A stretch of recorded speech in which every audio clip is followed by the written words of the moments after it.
My ex-wife tried to abduct our son from his grandparents after she nearly ended his life during a so-called energy ritual. She once told me she couldn't raise another male child. I got a restraining order and full custody. Last week, she showed up at his daycare with ribbons saying, "Let me come home." I should have seen it coming. The way things changed so fast, so quietly, like fog rolling in overnight. One minute we were just married, young and wide-eyed. The next, my wife was talking about sacred womb portals over dinner. My name is Mark. I'm 31 and work as a logistics coordinator in San Jose. My life used to be routine, work, Netflix, occasional beers with friends. Then I met Celia. She was this whirlwind of charm and intensity. We got married after 7 months. Everyone said it was too fast. Maybe they were right. 2 weeks after the wedding, she sat me down with tears in her eyes and told me she was pregnant. "I feel like it's meant to be," she whispered, her fingers laced with mine. I was stunned, yeah, but happy too. I remember driving home from work that week feeling like I was carrying a secret superpower, like I was joining a club I didn't know I wanted to be in. At first, Celia was glowing. She dove into baby name books and hummed lullabies while folding laundry. But then came the workshop. I signed up for something this weekend, she told me one night, her fork swirling around untouched quinoa. "It's a women's circle. Spiritual, maternal stuff. Like yoga." She smiled. "More like womb awakening." I didn't understand, but I figured it was harmless. If it helped her feel more connected, who was I to judge? I even drove her there the first time, kissed her hand as she got out of the car. That version of me still believed things were normal. Then she started quoting the guru, a woman named Mariel, who wore flowing scarves and talked like every sentence was a spell. "She says the feminine spirit chooses the gender of the child," Celia said one night while burning something that made the whole apartment smell like a forest fire. I chuckled. "So what happens if it's a boy?" Celia didn't answer. She just stared out the window like I'd said something tragic. After that, everything became about manifesting the daughter. She bought pink crystals, played flutes over her stomach, swore off certain foods that blocked feminine flow. I started sleeping with earplugs because the chanting kept me up. I didn't push back. I told myself it was a phase. I'd seen pregnant women go deep into nesting or weird cravings. This felt like that, just dialed up. The day of the ultrasound, we held hands in the waiting room. I remember thinking, whatever this baby is, we'll love them. I just wanted her to be happy again. The tech smiled. "Congratulations, you're having a boy." Celia's face didn't move. Not at first. Then she pulled her hand from mine and whispered, "No." We got to the car in silence. She buckled her seatbelt with shaking hands, then stared straight ahead. "This isn't right," she muttered. "It's just the sex, babe. It doesn't change who the baby is." She looked at me then, her eyes colder than I'd ever seen. "I don't want him." That was the first time I felt afraid. Over the next few days, she withdrew. No more humming, no more belly rubs, just silence and stiff shoulders. I found her one night on the living room floor, sobbing over a YouTube video called "Raising Divine Daughters in a Male-Dominated World." I tried everything, flowers, massages, reading her group's handouts so I could understand. But nothing reached her. She'd already stepped into a world where sons were shameful. One night, I peeked at her laptop while she was in the shower. She'd bookmarked a dozen articles about womb betrayal and energetic rejection of masculine spirits. That was when I realized it wasn't just a phase. Something had gotten into her. Something deeper than just pregnancy hormones. This group, this ideology, it wasn't lifting her up. It was poisoning her view of our baby, and I was powerless to stop it. Celia insisted on a private birthing center. "Hospitals interfere with spiritual flow," she said flatly, like it was common knowledge. I didn't argue. By then, I'd learned there was no point. The center was 2 hours away, tucked into the woods near Napa. The room smelled like sage, and the staff wore linen robes. Everyone spoke in soft, floaty tones. I hated it the second we walked in. Labor lasted nearly 18 hours. Celia refused an epidural. She said pain was part of the awakening. I held her hand the whole time, even when she clawed my arm and screamed that my masculine energy was blocking her cervix. The midwife just nodded like that made sense. When the baby finally came, the room fell silent. "It's a boy," the nurse whispered, wrapping him in a blanket. Celia turned her head away. She didn't cry, didn't smile, didn't reach for him, just lay there, breathing hard, her eyes locked on a fixed point on the ceiling like she'd left her body. "Do you want to hold him?" I asked gently. She shook her head, slow and deliberate. He wasn't supposed to come through. I picked him up myself. Tiny, red, squirming. My heart cracked in half and reassembled all in 1 second. His fingers curled around mine like he knew I needed it. We named him Leo. When we got home, everything got worse. Celia wouldn't look at him, wouldn't feed him unless someone else was in the room. She kept the nursery door closed at night and burned incense so strong I had to open windows. She started performing these neutral energy rituals, candles, bells, silent chanting in a language I didn't recognize. She said it was to undo the masculine imprint. But the rituals didn't include Leo. Sometimes she'd set him down in his bassinet and disappear into the other room for hours. I'd come home from work and find him alone, his diaper soaked, his cries hoarse. I started taking more sick days. My boss noticed. "New baby?" he asked. I nodded, but didn't explain. The night everything snapped, I'd come home early from work. The house was dark and quiet, too quiet. I walked down the hall and opened the nursery door. Celia was lying on top of Leo, her full body pressed over his tiny chest, her face buried in the crook of his neck. He wasn't crying. He wasn't moving. My heart stopped. "Celia," I shouted, rushing forward. I pulled her off him and grabbed Leo. His eyes fluttered, his breath shallow but there. "Thank God. What are you doing?" I yelled. She didn't flinch, just sat back on her knees, her hands in her lap. "He was resisting the shift," she said calmly. "I had to quiet his field. You disrupted everything." I held Leo against me, rocking him,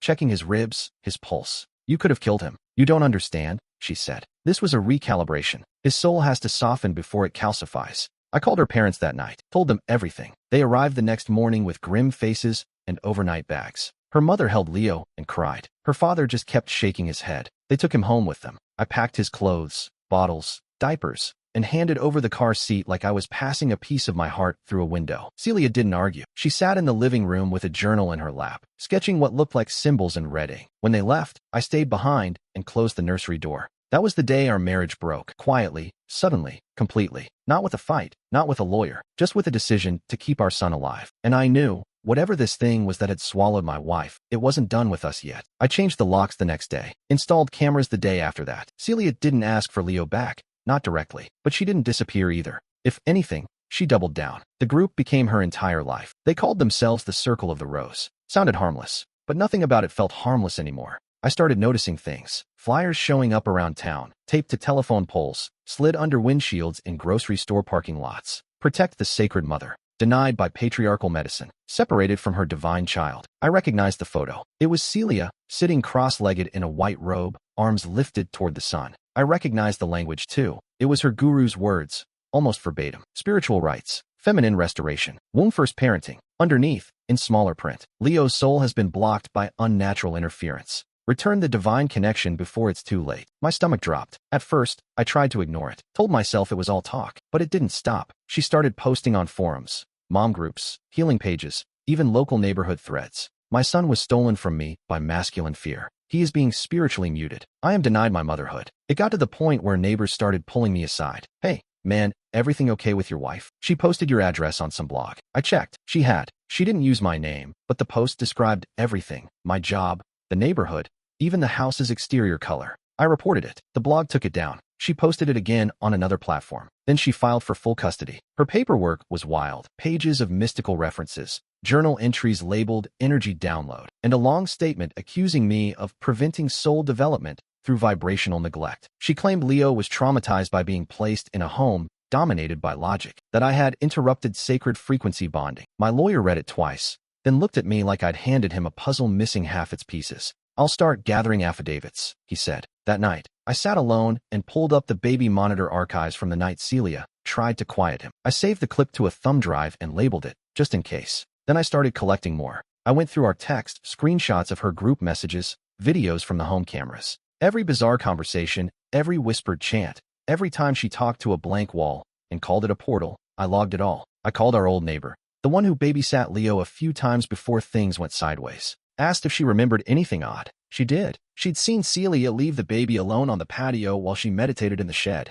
I asked her to write a statement. She agreed. By week 3, I had a binder full of everything. I kept it locked in a fireproof box under my bed. I didn't know what was coming, but I knew I'd need proof, something solid for when words like intuition and alignment weren't enough to explain what was really happening. And still, Celia kept going. She started showing up in public, outside the grocery store, across from Leo's daycare. She never approached, just stood there, sometimes humming, sometimes holding candles in the middle of the afternoon, always watching. Once, she raised a sign that read, "He is mine by divine right." I filed a restraining order. It didn't stick. The judge said she hadn't made contact. Spiritual language, he called it, not a direct threat. So I added more locks, more cameras, more flashlights in case of a power outage. I checked the baby monitor every night before bed, even when Leo was safe and sound with his grandparents. Because it wasn't just Celia anymore. It was everything she'd invited in, and I had no idea how far she was willing to go. Celia showed up to the first hearing in a white lace dress with a gold sash tied around her waist like she was leading some kind of ceremony. Her hair was braided with ribbon, no shoes, just bare feet on the courthouse tile.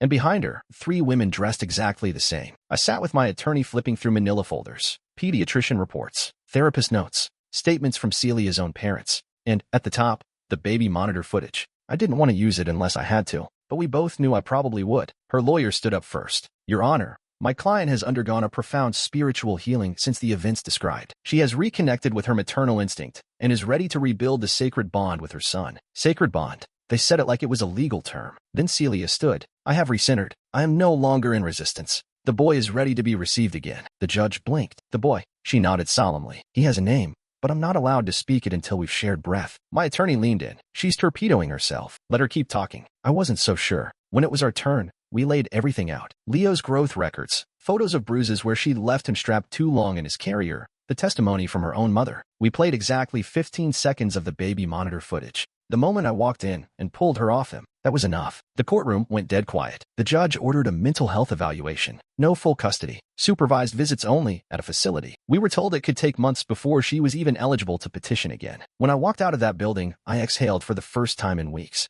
Not because it was over, but because for once, it felt like I wasn't the only one seeing what she really was. That night, I stayed at the grandparents' house. Leo was already asleep when I got there. His cheeks were warm. He smelled like formula and clean sheets. I poured a glass of wine and stepped outside onto the back deck, staring up at the dark trees. Around midnight, the fire alarm went off. I bolted back inside. Smoke poured from the kitchen window. I ran toward it. Her parents were already up, scrambling with towels, trying to beat back the flames licking from the stove area. The fire didn't spread far. The sprinkler system did its job, but it scorched the cabinets and filled the house with black streaks and acrid air. Fire department came fast. Looks like it started with this, one of them said, pointing to a bundle of herbs tied with red string, burned to ash next to the oven. Celia used to make those. She called them cleansing sticks. There was security camera footage from the porch. A woman in a shawl approached the back door just after 11 p.m., holding something in her hand. Her hood fell back just long enough to show a flash of Celia's face. But she didn't go inside. Not technically. Her group alibied her, swore she was leading a lunar fast in Sonoma. They showed the court time-stamped photos, blurry ones,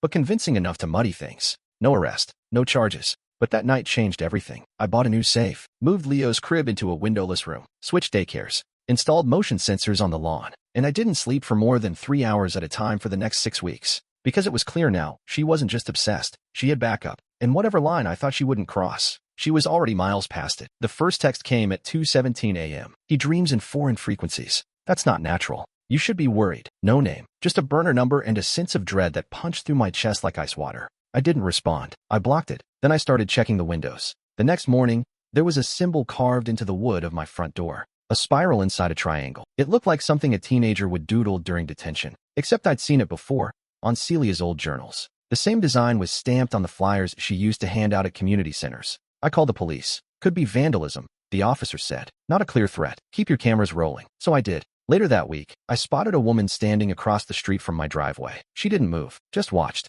No phone in hand, no pretense of walking a dog or waiting for someone. She stood there for 15 minutes before calmly walking away. The footage was crystal clear. I cross-referenced it with a photo I found buried in one of Celia's public group pages. Same woman, one of her circle sisters, listed as a guide in something called the Temple of Returning Mothers. I forwarded everything to my lawyer. Then I printed it, added it to the binder under a new tab, Surveillance. And the texts kept coming. You have 7 days to realign or the consequences will manifest. Leo is not property. He is a vessel. You are contaminating him. Return what you stole or we'll initiate restoration. They were just vague enough to avoid legal consequences. But every word crawled under my skin. One night, I got a voicemail. It was Celia's voice, whispering some kind of chant. 5 minutes of breathy syllables, then a soft click. I started sleeping with a bat next to the bed. Leo was still living with my in-laws. But even then, I checked the baby monitor feed every night like a habit I couldn't break. Then came the letter from Celia's cousin, a soft-spoken girl named Iris. She was studying spiritual psychology at some liberal arts school upstate. The letter was typed, formal, almost academic. To whom it may concern, I am writing as both a family member and a trained intuitive empath to affirm that Celia Montgomery has undergone a significant metaphysical rebalancing since her initial maternal trauma. Her energy field is no longer in distortion. She has recentered. She is ready. It went on for 3 pages. She attached a reference list, books by the guru, links to wellness podcasts, even a blurry energy scan that looked like it had been made on a thermal camera. My lawyer read it, handed it back without a word. But the timing wasn't random. Celia was building a paper trail, a redemption arc. Meanwhile, the burner phone trail led nowhere, until I got lucky. A small, shaky camera at a gas station near the co-op, where Celia did her group meetings, caught her face. Buying a prepaid phone. Same day as the first text. Same brand. Same barcode. I sent it to the judge. That was the first time her supervised visits were suspended. But she didn't disappear. Instead, more symbols appeared on my mailbox. Salt lines across my porch. A plastic baby doll left on my windshield with the word open drawn on its forehead in red marker. And somehow, I knew we weren't even close to the end. She wasn't trying to win back her child anymore. She was waging a war for his soul. A week after the gas station footage got her supervised visits suspended, Celia rebranded. She launched a blog, Divine Maternal Journey, Healing Through Separation. The first post was titled, I birthed a starseed, but the system stole him. The tone was soft, sad, almost poetic, if you didn't know better. She wrote about losing Leo, not as a mother held accountable, but as a victim of a cruel, masculine world that couldn't comprehend divine frequency alignment. She called me the biological tether and referred to Leo as the light being. People ate it up. I started getting DMs from strangers. Women with usernames like Starseed Mama 888 and Cosmic Milk Flow. Some were angry. Others offered unsolicited spiritual advice. Maybe let her see her child. It's cruel to block the mother line. You can't unbirth what the cosmos ordained. I ignored them at first, but then I saw the fundraiser. Help me reunite with my son. She posted it on her blog and cross-shared it to Facebook and something called motherspiral.net. The goal? $10,000. The description? Legal fees, spiritual healing ceremonies, and protective energy tools. Within a week, she hit 7,000. I tried reporting it for fraud, claimed she was misrepresenting the situation, omitting the court orders. But the platform said she hadn't broken any rules. We cannot verify the truthfulness of personal experiences, the email read. Right, because if you use enough mystical language, you can say anything you want. Then the magazine article hit. It was a glossy spread in a local lifestyle mag, Northern Motherhood Monthly. There she was on page 14, holding a baby that wasn't Leo. I recognized the child, her friend's daughter, Ruby. They'd swapped children for a photo shoot. The title? From Trauma to Triumph. One mother's rebirth after losing her child to the courts. In the interview, Celia painted herself as a martyr. She said she'd been diagnosed by men with male-centric definitions of mental illness and torn from her divine role. She described Leo in spiritual terms, said he was born during a Venus retrograde eclipse portal, claimed he had telepathically begged for reunion. And me? She never said my name, but she called me the force of disruption, said I violated the energy contract of conception, and aligned with patriarchal systems to steal her sacred rebirth. My coworkers saw it. So did the manager at Leo's DAYCARE, who stopped me one morning at drop-off with an awkward half-smile. I didn't realize you were in the middle of something like this. I felt it happening in real time, how the public lens was being bent. People who knew nothing about Leo, nothing about what really happened, were starting to look at me like maybe I was the controlling one, the harsh one, the father keeping a spiritual mother from her child. And Celia kept feeding it. Daily blog posts, dream interpretations, photos of herself meditating in sunlit fields, captioned with things like, Leo spoke to me in sleep again. He misses the hum of the womb. Meanwhile, I was building my case. I saved screenshots of every post, cross-referenced timestamps with her custody violations. I even caught her on security footage trespassing in my backyard at 2 a.m., barefoot and humming. The footage showed her scattering something, ashes, maybe, along my fence line. That same night, someone slashed my tires. No camera caught it, but I knew. She was dancing the line, always just out of reach of the law. And with every photo she posted, every story she spun, she gained more followers.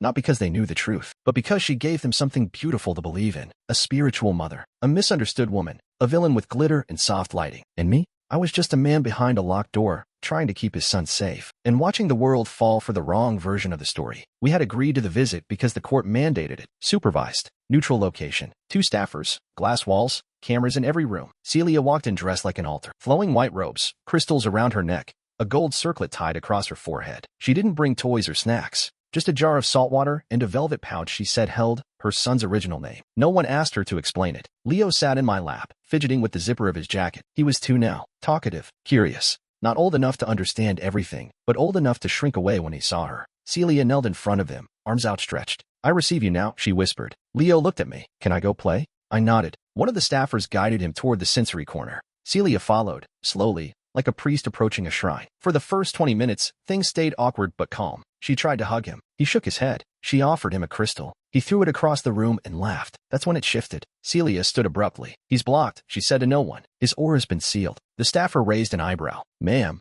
we ask that you not make medical or spiritual diagnoses during supervised visits. Celia ignored her. He's forgetting me. She stepped closer to Leo, who had started building a block tower. Her movements were sharp now. Urgent. Do you remember our breathing, baby? In the water. Leo flinched. The second staffer stood up. Let's keep things gentle, please. Celia didn't stop. She took a deep breath and let out a long, high-pitched hum, a sound that filled the room like a siren. Then she dropped to the floor, clutched her stomach, and screamed. I'm rupturing. Everyone froze. I'm bleeding, she gasped, eyes wide, body writhing. Someone call help. The staffers jumped into action. One rushed to call paramedics. The other bent down to assess her. That's when Celia sprang up, grabbed Leo by the arm, and bolted for the exit. She had a 10-foot head start. That's all she needed. But the door had a security lock, and when she reached it and yanked, it didn't budge. One of the staffers tackled her before she could try the second door. Leo screamed. Celia screamed louder. By the time security arrived, she was on the floor again, sobbing. He's mine. He's mine. I had to do it. He's being erased. She was arrested on the spot. That night,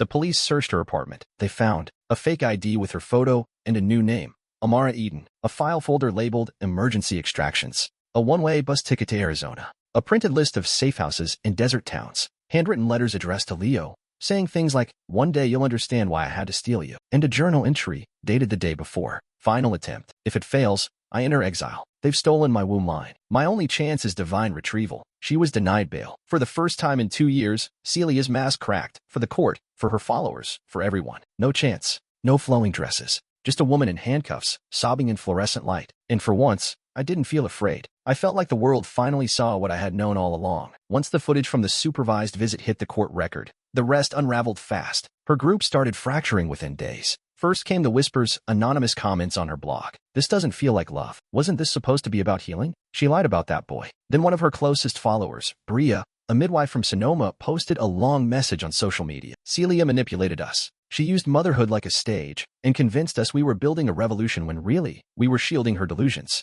I saw things I should have reported. I'm sorry. Others followed. Women I remembered from court appearances, from blog photos, one by one. They stepped forward with their own versions of the truth. How Celia shamed members for giving birth in hospitals. How she encouraged estrangement from spouses who resisted the divine matriarch. How she threatened to spiritually sever anyone who questioned her visions. And then someone leaked screenshots. Private group chats where Celia talked about claiming back Leo through astral frequency override, and how she could redirect state energy into chaos by lighting the male perimeter on fire. The controlled fire in the grandparents' kitchen? No one was laughing now. Motherspiral.net took down her profile. Facebook suspended her blog account for spreading medical misinformation. She lost access to the fundraiser money, frozen pending fraud investigation. The blog itself was pulled by the hosting platform 3 days later. All that remained was a 404-page and a headline in a small local paper. Spiritual influencer charged after kidnapping attempt, mental health commitment ordered. Celia pled no contest. Her legal team negotiated psychiatric confinement instead of prison, citing documented history of delusional episodes and spiritual psychosis.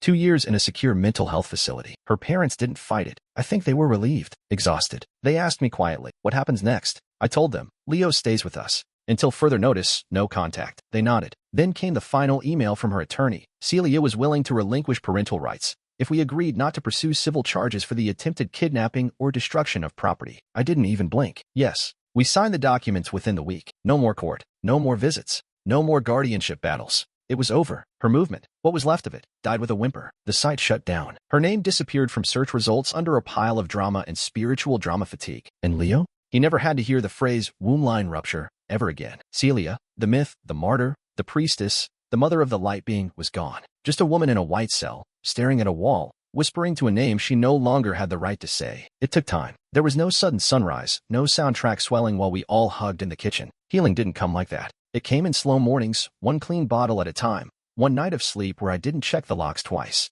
Leo was 3 now. His laughter had returned, full-throated, belly deep. He had a favorite dinosaur book and a weird habit of carrying socks in his backpack. He called me Dad, without thinking. No hesitation, just trust, like it had always been that way. He lived with me full-time now. My in-laws visited twice a week and never overstayed. We kept things calm, consistent. They asked before bringing gifts. They stayed quiet when he asked questions. And when he didn't, they followed my lead. Celia's name was never spoken. I replaced everything in his room. New sheets, new curtains, a new rug in bright colors. I threw out the old mobile she'd made, the one with feathers and quartz and symbols he couldn't understand. We painted over the pale green wall she once said, aligned with fetal chakra tones. Leo picked orange. The final baby monitor footage, the clip I had saved, just in case, was still buried in a folder on my desktop. One night, I hovered over it, hand frozen on the mouse. Then I dragged it into the trash, deleted the backups, emptied the drive. I didn't need it anymore. I wasn't building a case. I was building a life. His daycare teacher said he was gentle, shared well, showed signs of leadership. I blinked when I read that in a report.